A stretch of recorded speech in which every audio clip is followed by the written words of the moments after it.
Bonjour, on va parler de l'éclipse lunaire de la Vierge du 14 mars 2025 ou en Vierge. La première éclipse de la saison, elle se produit dans le signe de la Vierge et cet événement nous rappelle l'importance de garder les pieds sur terre. Dans cette présentation, je vais vous parler des énergies en jeu, je vais vous parler de l'éclipse et je vais même vous montrer la carte astrale. On va faire de l'astrologie, on va pas faire que de l'énergie. Bonjour, je suis Judith. J'ai créé Astrologie et compagnie pour vous accompagner sur le chemin de la connexion avec votre souveraineté et votre pouvoir intérieur, mais aussi pour vous aider à redevenir vous-même, à découvrir votre authenticité. Astrologie et compagnie, c'est un ensemble de choses. C'est un site avec un blog, c'est aussi une chaîne YouTube et c'est un espace de formation qui est en pleine recréation, mais il y a tout de même toujours accessible, et ça, il n'y aura pas d'interruption de cours, les abonnements des Murmures du Ciel et de Voyage Intérieur. Les Murmures du Ciel, c'est l'abonnement d'astrologie où vous avez tous les mois les transits importants, les mini-horoscopes, le livret des transits, justement, mais vous pouvez comprendre ce qui se passe dans vos vies grâce à ce filtre-là de l'astrologie. Et en plus, je fais une consultation flash puisque j'analyse le thème d'une personne, d'un participant. Et je l'ai fait pour la première fois cette semaine ou la semaine dernière et c'était fascinant. Je suis tombée sur un thème qui rentrait complètement en résonance avec la saison. Ça a été extraordinairement enrichissant. Il y a aussi Voyage Intérieur, qui est un ensemble de formations, de petits programmes. En fait, c'est pas des petits programmes du tout, parce que j'ai des problèmes avec le nom petit, mais je suis en train de recalibrer les choses de manière à ce que ce soit beaucoup plus digeste, pour vous accompagner sur le chemin du bien-être et de la sérénité, mais aussi, surtout, de la conscience, parce que ma mission, c'est de vous remettre en lien avec votre conscience. La conscience, c'est à la fois le sentiment d'être là, et à la fois cette qualité que nous avons d'avoir des idéaux élevés et d'être dans l'éthique. Notre éthique, d'être en accord avec nos valeurs. Et puis ce mois de mars, c'est bien ouvre l'atelier des magies de la lune et là on va s'éclater parce que on va rentrer dans mon kiff, c'est-à-dire tout ce qui est énergie subtile et mondes invisibles, en plus de l'astrologie bien sûr, mais ça va pas être de l'astrologie type transit, ça va être de l'astrologie énergétique. Allez, ça suffit pour faire la réclame pour ce que je fais, mais je suis super fier de tout ce que je fais, donc évidemment j'ai envie que le maximum de gens en profitent. En plus c'est pour ça que je le fais, moi je le fais pas pour moi, je le fais pour vous. Cette éclipse lunaire, elle est très très très importante, et elle va faire remonter des problèmes non résolus. Il va nous falloir réellement comprendre ce que nous devons libérer, ce que nous devons lâcher en nous, qui ne soutiennent pas notre santé, aussi bien d'ailleurs physique que émotionnelle et que énergétique. C'est super important cette année, avec tous les transits et tout ce qui se passe dans notre ciel, et nous allons le voir en détail, c'est vraiment une grande éclipse dont nous allons avoir énormément besoin. Dont nous avons besoin. Je veux dire, c'est vraiment... c'est pas un hasard, il n'y a pas de hasard en astrologie. Il n'y a que des successions de choses qui sont en lien les unes avec les autres. Alors, c'est la première éclipse de la saison. La saison des éclipses, elle a été ouverte au moment de la nouvelle lune en Poisson. J'ai fait une vidéo là-dessus qui vous explique comment ça fonctionne. Et elle se produit en Vierge. C'est la première éclipse dans ce signe depuis 2016. 9 ans quand même. Ça vous rappelle un truc. Ça va nous rappeler globalement l'importance de garder les pieds sur terre. Et donc, comme je vous le disais, de faire remonter à la surface des problèmes non résolus. Alors on va regarder dans le détail tout à l'heure les placements de cette éclipse lunaire. Mais bon, il faut voir le contexte aussi, et je le montrerai, c'est à ce moment-là, c'est pile à ce moment-là que Mercure rétrograde, Vénus rétrograde depuis déjà 15 jours. Elle a une signification puissante, cette pleine lune. Elle va s'opposer étroitement à Saturne en Poisson, et donc elle va vraiment nous apporter énormément d'informations énergétiques de grande importance. D'abord, il il y a la notion de purge émotionnelle, parce qu'elle se produit sur le nœud sud. Donc, on est dans ce qui est passé, on est dans ce qui est confortable, et on doit nettoyer ce qui est confortable. Elle est en vierge, et en vierge, c'est quoi? C'est l'autocritique, le perfectionnisme, hein, les dimensions, les basses vibrations, on va dire, enfin, les dimensions pas les plus constructives de la Vierge. C'est cette tendance à être dans l'autocritique et dans le perfectionnisme en permanence. Puis elle est en opposition à Saturne. Et là, on va voir que ça va souligner les domaines où notre contrôle limite notre croissance. Parce que la Vierge, elle a cette force de contrôle qui nous aide. Hein. C'est clair que c'est pas des choses négatives.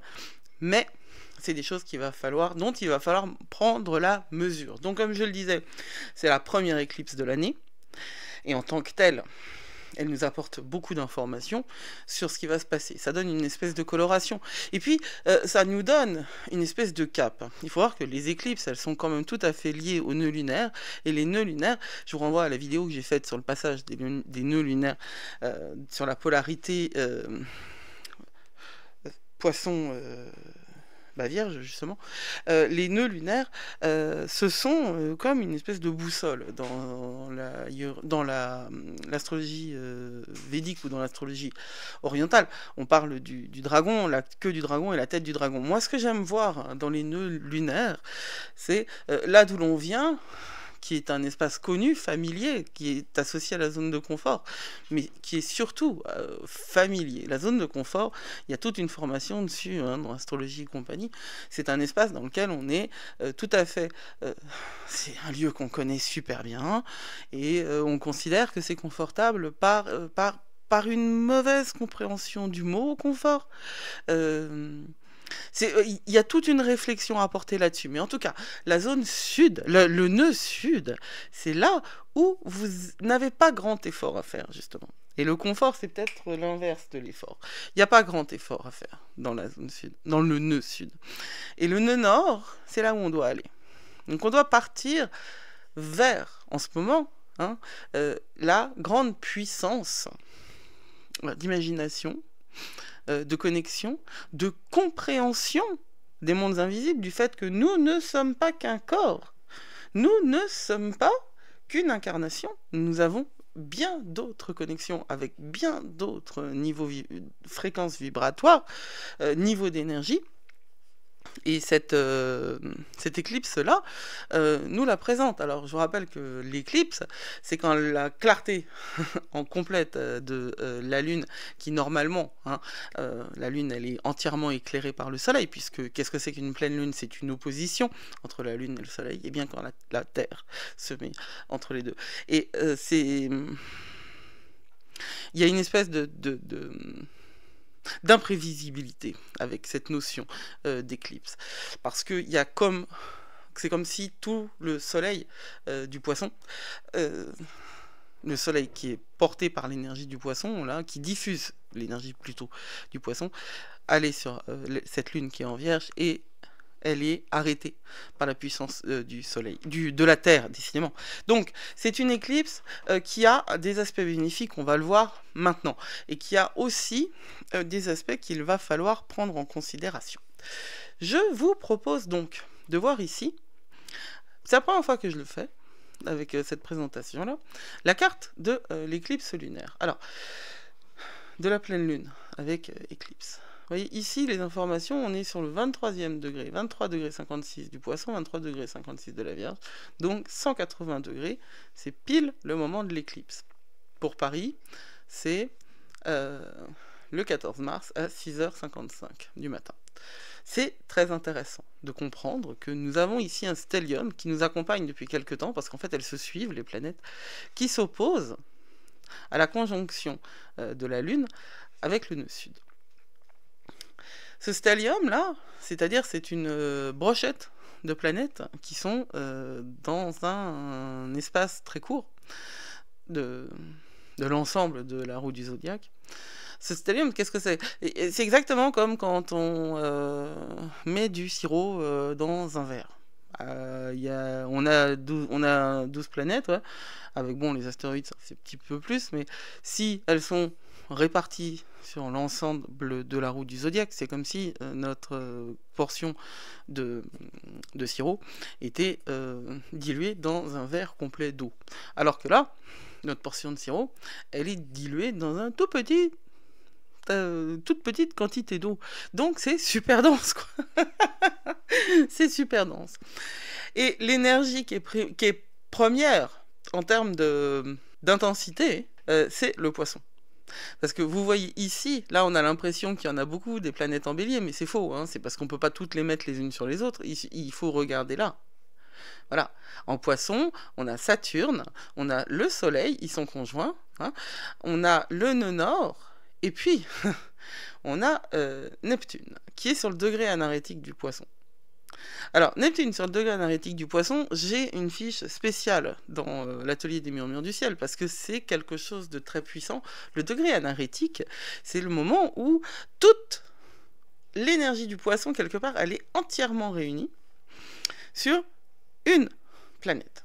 Et là, c'est laquelle? C'est Neptune. Je veux dire, c'est celle qui dirige le poisson. On ne peut pas faire plus poissonneux que ça en termes de puissance énergétique. Donc ça veut dire que c'est le poisson, puissance poisson, puissance poisson. Alors moi je suis complètement nul en maths, donc je ne sais pas s'il y a des puissances de puissance, mais c'est comme si la puissance, elle était multipliée à sa puissance. On est réellement dans un grand courant de dissolution. Parce que là, il n'y a pas d'autre, il n'y a pas à tergiverser, il s'agit de dissolution. Un monde entier s'écroule devant nos yeux, et que pouvons-nous y faire? Eh bien, certainement pas se mettre en colère, certainement pas se braquer. Je vois des gens que j'apprécie beaucoup s'user réellement à des combats qui n'ont pas d'intérêt. Il y a des choses qui vont disparaître. Nous sommes là, sur la fin d'une phase, et c'est flagrant, je veux dire, ça se voit. C'est pour ça que je l'ai sorti, cette carte, parce qu'on le voit. On voit que, tenu par la conjonction de la Lune et du nœud sud, donc qui est notre zone de confort. Oui, mon chat, je te dérange. Hein. Ben, t'as qu'à pas venir dormir sous mon micro, mon chéri.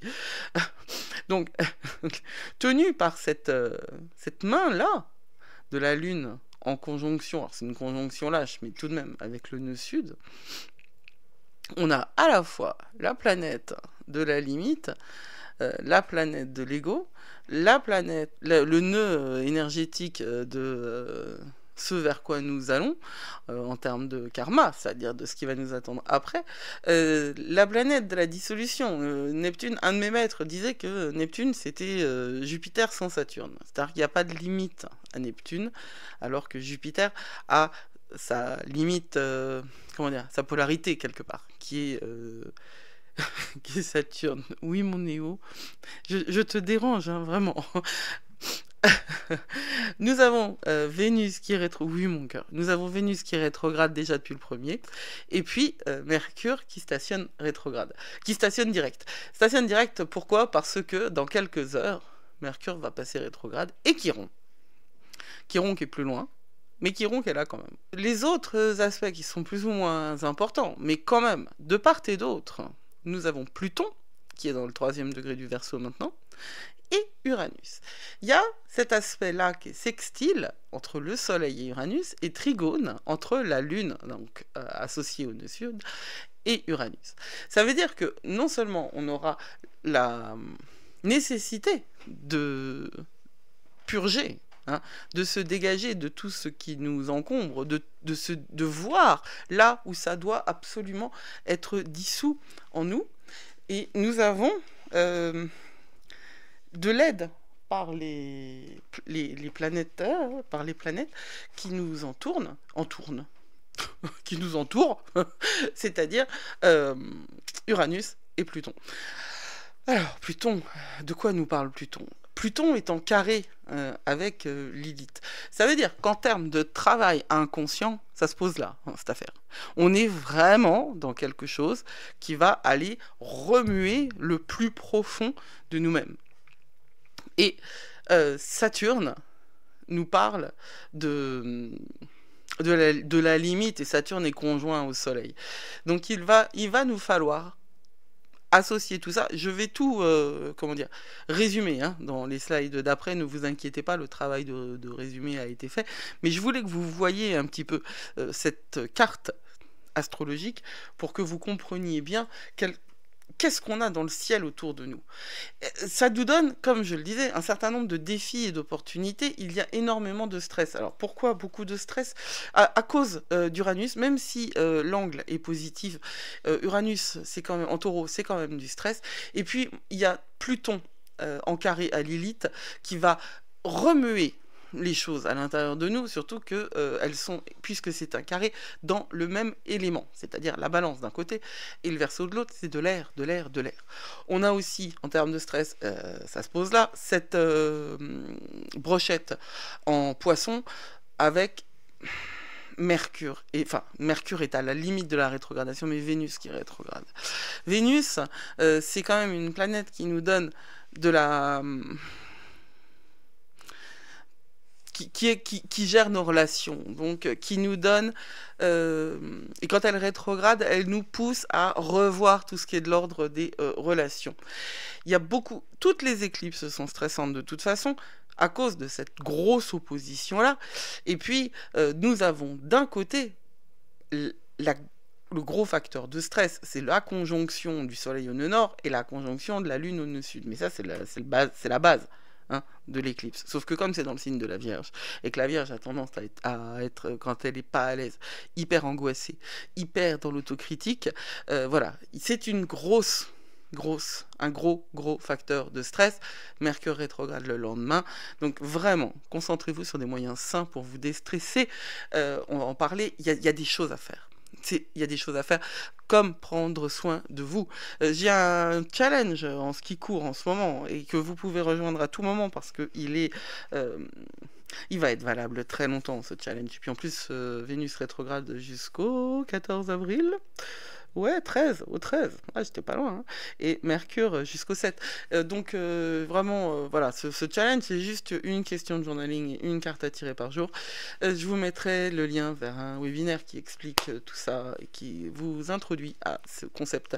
La chose qui pourrait aussi apporter énormément de stress, c'est la désorganisation. Donc là, vous allez peut-être ne plus du tout supporter tout ce qui est de l'ordre de la désorganisation. La Vierge, c'est la structure. Alors, c'est pas exactement Saturne, mais c'est l'incarnation de l'énergie de la Terre dans ce qu'elle apporte du corps à tout ce que nous faisons. Et le corps, par essence, il doit être organisé. Donc, cette Vierge-là, elle a besoin d'une meilleure organisation. Et elle va vous montrer là où vous souffrez d'une désorganisation. Et puis... et cette organisation, pardon, elle peut concerner votre espace physique à la maison, au travail, dans votre voiture. Faut pas oublier ça, hein, parce qu'on y va souvent dans la voiture.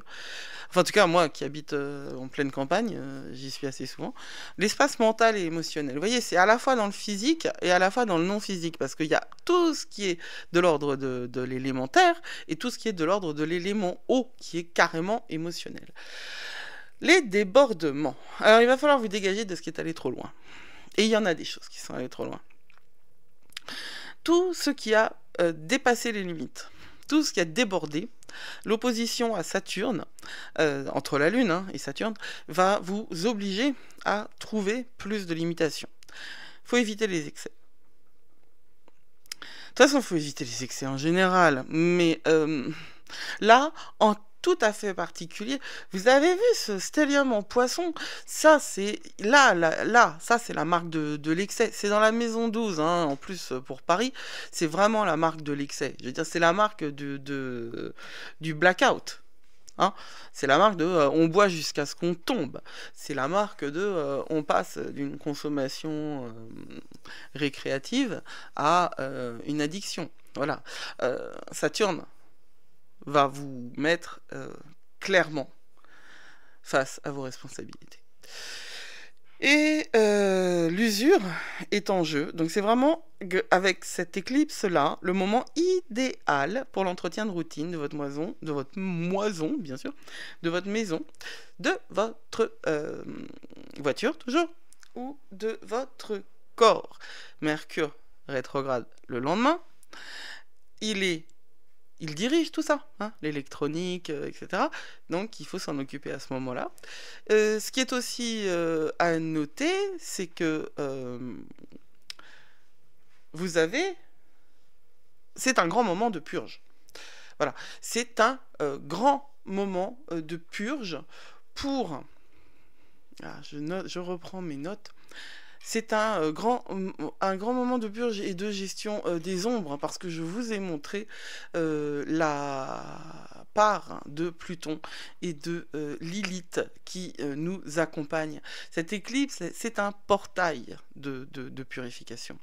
Et il va falloir se laisser faire, il va falloir accepter d'être nettoyé. Il n'y a rien à forcer, quoi. Hein, il n'y a rien à forcer. La notion d'éclipse, c'est aussi la notion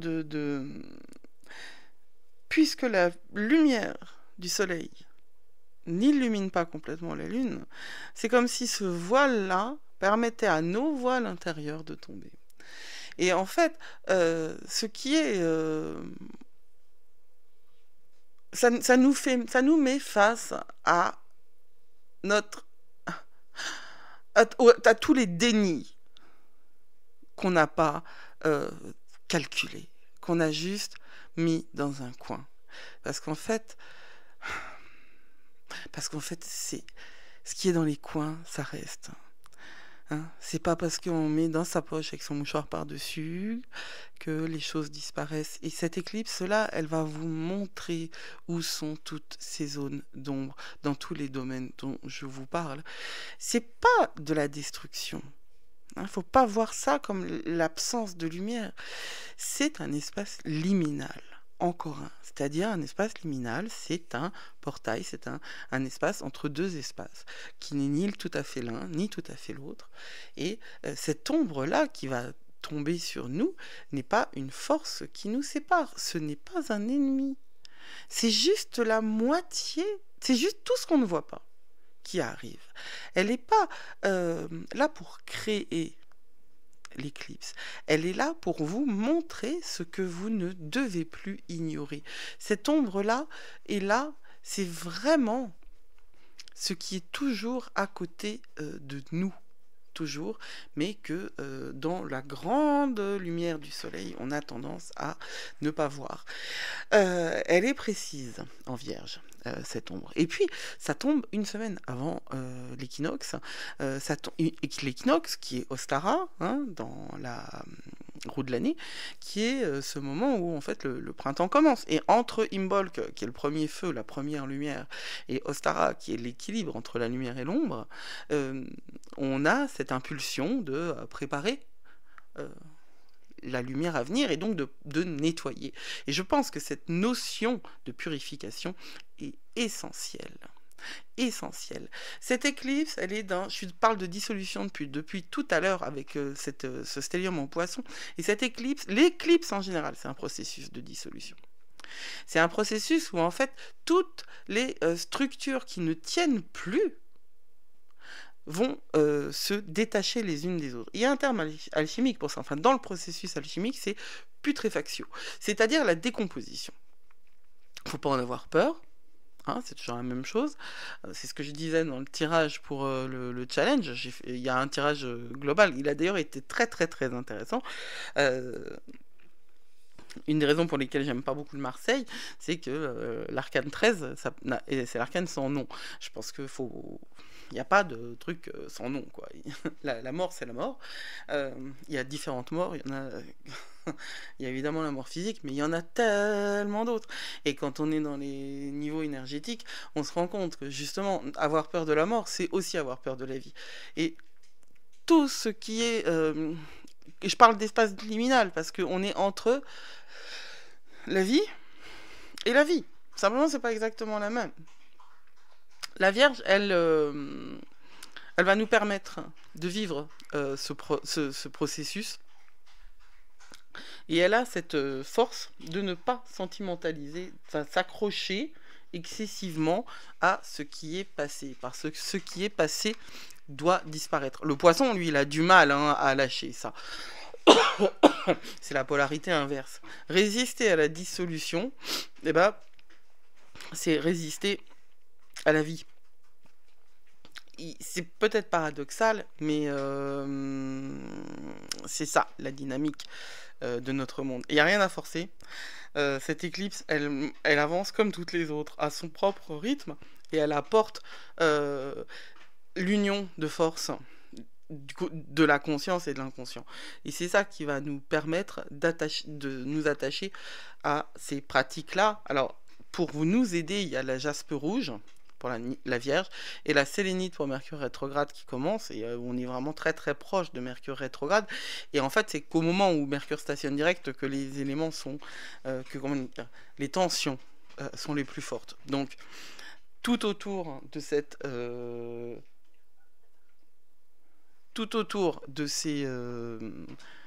cette éclipse, on a la présence de Mercure qui va rétrograder, donc ça va nous donner encore plus de cette tension sur tout ne va pas continuer. Alors, je vous conseille réellement d'être dans le journaling, hein, et il y a le challenge que je mettrai en lien pour vous aider. Je vous conseille de revoir votre emploi du temps, reprenez un ancien petit projet, de vous renouer avec d'anciens collègues, parce que la Vierge c'est la zone du travail, le ménage, comme je le disais, on arrive à côté d'Ostara, donc on est à l'intérieur d'un temps de nettoyage et de purification des énergies, de purification de l'espace, et la voiture aussi, il ne faut pas l'oublier. Évitez tout de même les pratiques magiques, parce que l'énergie de l'éclipse, elle est difficilement contrôlable. Alors là, il m'a mis 2 lunes, je trouve ça trop marrant, mais voilà, l'éclipse, c'est un temps, c'est tout ce que je disais avant, ça n'impose pas de changement, ça révèle le changement qui est en cours. Et c'est ça qu'il faut entendre, c'est que ça révèle le changement qui est en cours. On n'a pas peur des détails, on va s'épanouir avec, cette ombre n'est pas un ennemi, c'est la moitié invisible de tout. Donc le processus de transformation de l'éclipse, c'est la première étape, c'est la dissolution, hein, la dissolution des structures qui ne tiennent plus. Et puis ensuite, on est dans le dépouillement. Sauf que bon, c'est pas un dépouillement en tant que perte. On se libère, on s'allège des choses. L'éclipse, elle apporte l'union, puisque c'est l'union des forces habituellement qui sont tenues à l'écart. C'est tout ce que je disais avant. Et la clarification, parce que cet espace liminal nous apporte cette clarté qui remplace la confusion. Hop là. Et la sagesse de la Vierge, eh ben, va... Alors là, c'est vraiment important de terminer là-dessus. La sagesse de la Vierge, c'est prendre la mesure de ce que... de terminer ce qu'on a commencé. Ce qui compte vraiment, terminer ce qu'on a commencé, améliorer ce qui existe déjà, se concentrer sur les détails et éliminer le superflu. Ce portail à travers lequel la vérité passe. Réellement, seule la vérité passe. Et on a des questions à se poser. Qu'est-ce qui a besoin d'être soigné? Qu'est-ce qui a besoin d'être terminé? Qu'est-ce qui a besoin d'être simplifié? Parce que cette terre-là de la Vierge, elle n'accumule pas. Elle demande des efforts et du raffinement. Pas la perfection, des efforts. Et je termine avec ce par quoi j'avais commencé. Le nœud sud, c'est le confort. Et ce confort, quand il est conjoint à cette lune qui s'oppose au soleil, nous pousse à sortir de ce confort pour aller vers l'effort et le raffinement. On va remarquer où va notre énergie, et ce tournant-là nous oblige à achever ce qui demande à être terminé. Il ne s'agit surtout pas de forcer le contrôle, vraiment. Il n'y a rien à forcer, hein, surtout pas en contrôle, surtout pas avec la Vierge, mais de faire confiance au processus et d'être dans l'acceptation et la clarté intérieure. Certaines choses méritent d'être achevées, d'autres non. Ce que la Vierge offre, ce n'est pas une grande révélation, mais la satisfaction du travail bien fait. Une sorte d'amour qui se manifeste dans l'attention, dans la patience et dans le suivi. L'élément de la terre, qui est celui de la Vierge, ne demande pas plus d'idées, plus de rêves, plus de recherches. Il vous demande que ferez-vous de ce que vous avez déjà. Et ça, c'est essentiel. Le raffinement en question, c'est la capacité de raffiner, d'affiner, d'aller dans le détail et d'aller dans l'orfèvrerie en fait, de votre vie. Voilà, faites confiance au processus, faites confiance à vous, parce que vous êtes plus fort que vous croyez. Réellement, vous êtes plus fort que vous croyez. Et je vous souhaite une très très belle pleine lune. Rejoignez Astrologie et compagnie, rejoignez les murmures du ciel et puis inscrivez-vous sur la liste d'attente pour les magies de la lune. Et vous pouvez aussi rejoindre le challenge de 21 jours. C'est 21 jours de journaling et de tarot, mais en fait c'est sur 4 semaines. Et c'est vraiment... C'est adapté à la période, mais c'est aussi adapté tout le temps, parce que c'est adapté à tous ceux qui ont Mercure et ou Vénus rétrograde au natal. Voilà, j'espère que ça vous a intéressé. J'ai oublié de vous dire de liker, de vous abonner, de commenter et de revenir. À la prochaine vidéo. Il y en a une sur les brefs de lune, il y en a une le mercredi sur d'autres sujets. J'ai créé Astrologie et compagnie pour vous inviter à redécouvrir votre pouvoir intérieur grâce à une approche holistique et authentique, loin des clichés et des tendances superficielles, parce que vous êtes plus fort que vous croyez.